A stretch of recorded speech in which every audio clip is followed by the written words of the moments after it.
Thank you sir, thank you. Visakha తీరంలో boat బోల్తా ఘటనలో ప్రాణాలు దక్కించుకున్న కారి చిన్న ఆరోగ్యం ప్రస్తుతం నిలకడగా ఉందని మత్స్యకార సంఘం నాయకుడు వాసిపల్లి జానకిరాం తెలిపారు. ఇంకా 6 ఆచూకీ లభించలేదన్నారు. వారు ప్రాణాలతో ఉండే అవకాశం కూడా లేదన్నారు. ప్రభుత్వం త్వరగా స్పందించి ఉంటే మిగతా 6 ప్రాణాలతో కాపాడే అవకాశం ఉండేదంటున్న వాసిపల్లి జానకిరాంతో మా ప్రతినిధి రాజు ఫేస్ టు ఫేస్.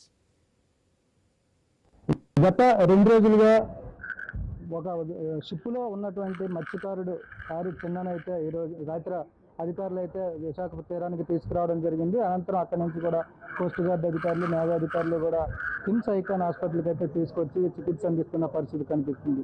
గత 3 రోజులుగా అంటే సముద్రంలో బోటు బోల్తా పడి 5 రోజులు అవుతుంది. అప్పటి నుంచి కూడా ఒక కారు చిన్న ఒకటి ఆచూకీ దొరికింది. ఆ కారు చిన్న కూడా పూర్తి స్థాయిలో తన శక్తినంతా ఉపయోగించి ఒక షిప్ దగ్గరికి చేరుకోవడంతో ప్రాణాలు కాపాడుకున్నాడని చెప్పుకోవచ్చు. ఆ చిన్న అయితే ప్రస్తుతం హాస్పిటల్లో చికిత్స పొందుతున్నాడు. ఆరోగ్య పరిస్థితి ఏ విధంగా తెలుసుకొని ప్రయత్నం చేద్దాం. మనతో పాటు మత్స్యకార సంఘం నాయకులు జానకిరామ్ ఉన్నారు. జానకిరామ్ గారు చెప్పండి, అసలు 5 రోజుల నుంచి కూడా ఒక ఆందోళనకరమైనటువంటి వాతావరణంలో విశాఖపట్నం ఉంది. మత్స్యకార కుటుంబాలు కూడా చాలా తీవ్రమైన ఆవేదన వ్యక్తం చేస్తారు. అధికారులు కూడా గాలింపు చర్యలు చేపడుతున్నామని చెప్తారు.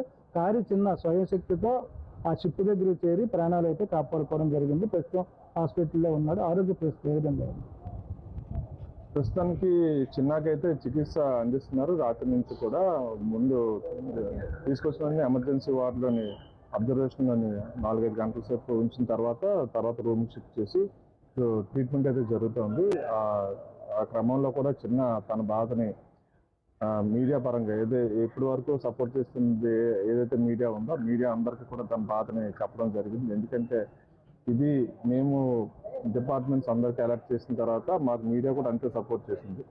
ఈ విషయాన్ని బయటకి ఎలివేట్ అవడంతో ప్రభుత్వం కూడా అలర్ట్ అయినట్టు పరిస్థితి. సో చిన్న తన బాధ అంతా కూడా మీడియాతో చెప్పాడు. అంటే కళ్ళ ముందర ఒక్కొక్కరుగా ఈతు ఓపిక నశించిపోతుంటే మీరు వెళ్ళనన్నా మీరైనా ప్రాణాలు కాపాడుకోండి, మేము ఆ ప్రయత్నం చేస్తామని చెప్పడంతో చిన్న కూడా ప్రాణాలు కాపాడుకునే ప్రయత్నం చేయడం, మిగతా వాళ్ళు కూడా సర్వే అవుతారని చెప్పి చిన్న అనుకున్నాడు. అంటే బోటు ప్రమాదానికి ఎలా గురైందని చెప్తున్నాడు. అసలు ఏ ప్రాంతంలో, అంటే తీరానికి సుమారు ఎంత దూరంలో ఈ ప్రమాదం జరిగి ఉండొచ్చు? చిన్న చెప్పిన దాని ప్రకారం అయితే ఫిషింగ్ హార్బర్ బయట అంటారండి, అవుటర్ హార్బర్ అంటారు. 10 నాటికల్ మైల్స్ దూరంలోనే వీళ్ళు ఫిషింగ్ చేసుకొని రిటర్న్ నుంచి ఊరిమరకు వైపు అంటే Vizag fishing harbour south side fishing వెళ్ళారు. సౌత్ సైడ్ నుంచి వీళ్ళు ఫిషింగ్ కంప్లీట్ చేసుకొని అందులోనే విండ్ ప్రెషర్ కూడా పెరిగిపోయింది సముద్రంలో. అందువల్ల వెనక్కి వచ్చేసే ప్రయత్నంలో భాగంగా వచ్చేస్తుండగా ఈ అలల ఉధృతి ఒక అల బలంగా కొట్టడం వల్ల ఈ బోటు ఫిషింగ్ బోటు బోల్తా పడిపోయిన బోటు మీద వీళ్ళు మధ్యాహ్నం 3 గంటల నుంచి రాత్రి 9 గంటల వరకు అందరూ అంటే ఒకరు చంటి అంటారు, తన పేరు కారు చిన్నయ్య. ఈ చిన్నకి సొయాన అన్న కొడుకు. తను ఆల్రెడీ చేపలు లోపల లోడ్ చేద్దామని కిందకి లోపలికి వెళ్ళి ఫిషర్లోకి వెళ్ళి ఆ ఫిషర్లోనే ఉండిపోయాడు. ఇదొక బోట్ మొత్తం తెరబడిపోయింది. తన మరి అక్కడికక్కడ ప్రాణాలు కోల్పోయే పరిస్థితి అయితే ఉంటుంది చంటిది.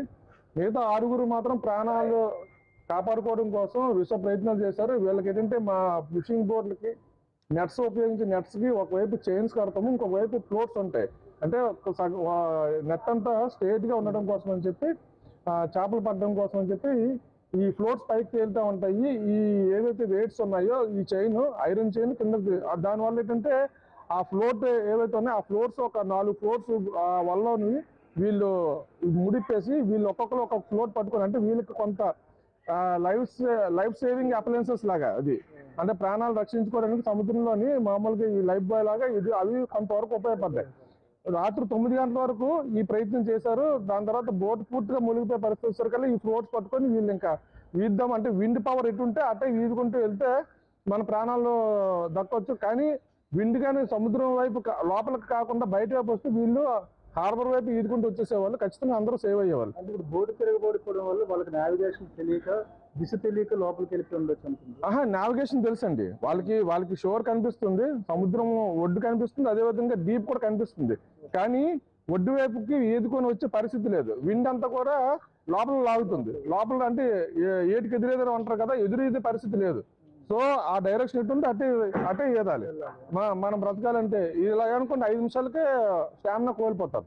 అటువంటి పరిస్థితుల్లో వీళ్ళు ఆ విండ్ వైపు ఈదుకుంటూ చాలా వరకు దాదాపుగా 10-18 కిలోమీటర్ల వరకు వీళ్ళు సముద్రం లోపలికే వెళ్ళి అక్కడ దగ్గరలోనే అంటే తెల్లవారుజాము వరకు కూడా వీళ్ళు వీక్తున్నారు. రాత్రి 9 గంటల నుంచి తెల్లవారుజాము వరకు ఈదుతున్నారు. పొద్దున్న లేచిన తర్వాతకి వీళ్ళకి ఒక షిప్ కనిపిస్తే ఆ షిప్ దగ్గరికి వెళ్ళిపోతే కనుక మన ప్రాణాలు కాపాడుకోవచ్చు అని చెప్పి ఉద్దేశంతోనే దాదాపుగా ఈ 5గురు కూడా ఒకళ్ళైతే నేను ఏదైనా తెప్పొస్తే అంటే మా తెల్లవారులేసి మా జారార్లు వేటకి వెళ్ళే వాళ్ళ తాలూకు తెప్పలేని వస్తే నేను ఇక్కడ ఉంటాను, వెయిట్ చేస్తాను, ఆ ఫ్లోట్ ఉంది కాబట్టి పట్టుకొని ఇక్కడ కడుపు దగ్గర పెట్టుకొని అతను వెయిట్ చేస్తున్నాడు, ఏదైనా తెప్ప ఉంటే కనుక ఎక్కుదామని.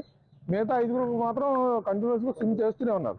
స్విమ్ చేస్తూ దగ్గరికి షిప్ దగ్గరికి వచ్చేసరికల్లా ఒక్కొక్కరికి కూడా స్టామినా కోల్పోయే పరిస్థితి అయిపోయింది. అయితే అందరూ కూడా మాట్లాడుకుని ఎలాగైనా మన ప్రాణాలు కాపాడు షిప్ దగ్గరికి వెళ్ళాలనే ఉద్దేశంతోనే చాలా విశ్వ ప్రయత్నాలు చేశారు.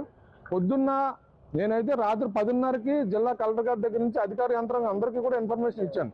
ఇచ్చిన తర్వాత వీళ్ళు మరుసటి రోజు 12 గంటల వరకు కూడా ఎటువంటి రక్షణ చర్యలు కూడా చేపట్టలేదు. బికాస్ ఆఫ్ గవర్నమెంట్ ఫెయిల్యూర్ ఇప్పుడు ఈ 6గురు చనిపోవడానికి కారణం మాత్రం స్పష్టంగా రాష్ట్ర ప్రభుత్వం అనుకోవచ్చు. ఆల్రెడీ డిక్లరేషన్ చిన్న చెప్పేస్తున్నారు కదా, నా కళ్ళ ముందర ఒకరు వాళ్ళ తాలూకా స్టామినాను కోల్పోతున్నారు, నేను ఒక్కడనే తీరా వెనక్కి చూస్తే ఎవరో కనిపించలేదు అని అంటే దానికి అర్థం ఏంటి? కానీ ఈ రోజు కూడా కలెక్టర్ దగ్గర నుంచి ఒక ప్రెస్ నోట్ అయితే రావడం జరిగింది. ఇంకా గాలింపు చర్యలు చేపడి తీర ప్రాంతం కూడా అసలు తీర ప్రాంతాన్ని ఎందుకు వెతకాల్సి వస్తుంది? ఇంకా మనకి నిన్న ప్రెస్ మీట్ ప్రభుత్వం తరఫు నుంచి పెట్టేటప్పుడే మనం ఒకటి అర్థం చేసుకోవాలి, ఆల్రెడీ జరగవలసిన నష్టం జరిగిపోయిందని. వాళ్ళకి అది డిక్లేర్ అయిన తర్వాతనే వీళ్ళు మీడియా కాన్ఫరెన్స్ అని పెడతారు. అది పెట్టేటప్పుడే మాకు తెలుసు ఇది జరగవలసిన నష్టం జరిగిపోయిందని. అంటే దానిలో భాగంగా కనీసం గాలింపు చర్యలు చేపడితే బాడీస్ అయినా తీరం వైపు ఎక్కడైనా కొట్టుకొని వస్తే కనుక కుటుంబ సభ్యులకు అప్పచెప్పాలి. ఇంకా అంతకుమించి ప్రభుత్వం చేసేది లేదు. ఎందుకంటే 100% మనుషుల్ని రక్షించడంలో ప్రభుత్వం ఫెయిల్ అయిపోయింది. ఇది స్పష్టంగా తెలుస్తోంది. నేను 10:30కి ఇన్ఫార్మ్ చేస్తే మరుసటి రోజు 11 గంటల వరకు కూడా ఒక చాపర్ కానీ ఒక కోస్ట్ గార్డ్ షిప్ కానీ గాలింపు చర్యల్లోని లేదు. అంటే నిజంగా చిన్న నిన్న స్టేట్మెంట్ ఇచ్చాడు. ఉదయం 6 గంటల నుంచి కూడా వెయిట్ చేశారు. 9 గంటల వరకు కూడా ఏ షిప్ వచ్చినా ఎవరు వచ్చినా సరే మనల్ని కాపాడతారు, మనం బతుకుతామని. కానీ అటువంటిది ఏం జరగలేదు. వీళ్ళు గాలింపు చర్యలు చేపట్టాం, బట్ వాతావరణం అనుకూలించలేదు అని చెప్పి కూడా ఒక ప్రచారం. అది ఎంతవరకు సార్? కోస్ట్ గార్డ్ షిప్ కి వాతావరణం సంబంధం ఏంటంటే ఆ క్రిటికల్ సిచ్యువేషన్ లోనే కదా కోస్ట్ గార్డ్ షిప్లన్నీ తిరుగుతాయి. నేవీ షిప్లన్నీ కూడా క్రిటికల్ ఆపరేషన్స్ కదా చేస్తాయి. వీళ్ళకి సైక్లోన్స్ తో సంబంధం ఏంటంటే సైక్లోన్స్ లో డిజాస్టర్ సిచ్యువేషన్స్ లోనే కదా వీళ్ళు రక్షణ రంగం పనిచేసేది. యుద్ధాలు జరిగేటప్పుడు కూడా వీళ్ళతో పని మామూలు టైంలో పనే ఉండదు కదా. మామూలుగా రక్షణ రంగం రక్షించడానికి కదా ఉంది. అది వీళ్ళు వాతావరణం అనుకూలించట్లేదు ఇవన్నీ చెప్తే వాళ్ళు కూడా చెప్పట్లేదండి. ఇదంతా కూడా రాష్ట్ర ప్రభుత్వం ద్వారా చెప్తున్న మాటలు. వాళ్ళు నిజంగా కరెక్ట్ టైంకి కానీ కమ్యూనికేషన్ చెప్పుంటే కనుక వీళ్ళు ఖచ్చితంగా ఈ రాష్ట్ర ప్రభుత్వం పట్టించుకుంటే ఖచ్చితంగా వాళ్ళందరూ కూడా బతికేవాళ్ళు. చిన్న కూడా అదే చెప్తున్నాడు. ఉదయం 6 నుంచి 8-9 లోపు కానీ ఏ హెలికాప్టర్ వచ్చినా ఏ షిప్ వచ్చినా నాతో పాటు ఇంకొక 5 బతికేవాళ్ళు అని చెప్పేసి దానికి అర్థం ఏంటి? దానికి అర్థం ఏంటంటే ఎవరో రాలేదు కాబట్టి మిగతా వాళ్ళందరూ కూడా ప్రాణాలు ఇంకా అరచేతులు పెట్టుకొని ఇది చివరికి వాళ్ళు ప్రాణాలు కోల్పోయే పరిస్థితి వచ్చింది. దీనికి రాష్ట్ర ప్రభుత్వమే సమాధానం చెప్పాలి. అకౌంటబిలిటీ అంతా రాష్ట్ర ప్రభుత్వానికే. ఇది మొత్తంగా చూసుకుంటే ఒక్క ప్రాణం దక్కింది. 7గురు మత్స్యకారులు అయితే 7గురు వేటకు వెళ్ళారు. అందులో ఒక ప్రాణం అయితే ఇప్పుడు దక్కింది. ఆ మిగతా 6గురు పరిస్థితిగా అంటే ఏంటి అనేది కూడా తెలియని అయోమయ స్థితి అయితే కొనసాగుతుంది. మరోవైపు అధికారులు చర్యలు చేపట్టినప్పటికీ దాంట్లో కమ్యూనికేషన్ గ్యాప్ కావచ్చు, ఆలస్యం కావచ్చు, పలు కారణాల వల్ల అయితే 6గురు ప్రాణాలు కూడా పోయి ఉంటాయి అని చెప్పి అనుమానం అయితే వ్యక్తం చేస్తున్నారు. ఏదైతే ఆ చిప్పుకు దొరికినటువంటి కారు చెప్పిన మాటల ప్రకారం 6గురు కూడా బతుకుండే అవకాశాలు లేవు అనేది అయితే మత్స్యకారు కుటుంబాలు ఇప్పటికే స్పష్టమైందని చెప్పి కూడా జానకిరామ్ తెలియజేస్తున్నారు. అధికారులు కూడా ఎప్పటికైనా స్పందించి ఆ మృతదేహాలు లేదంటే వాళ్ళ ఆచూకీని కనిపెట్టాలని చెప్పి కూడా డిమాండ్ చేస్తున్న పరిస్థితి కనిపిస్తుంది. ఈ రోజు శివశంకర్తో రాజు విశాఖ.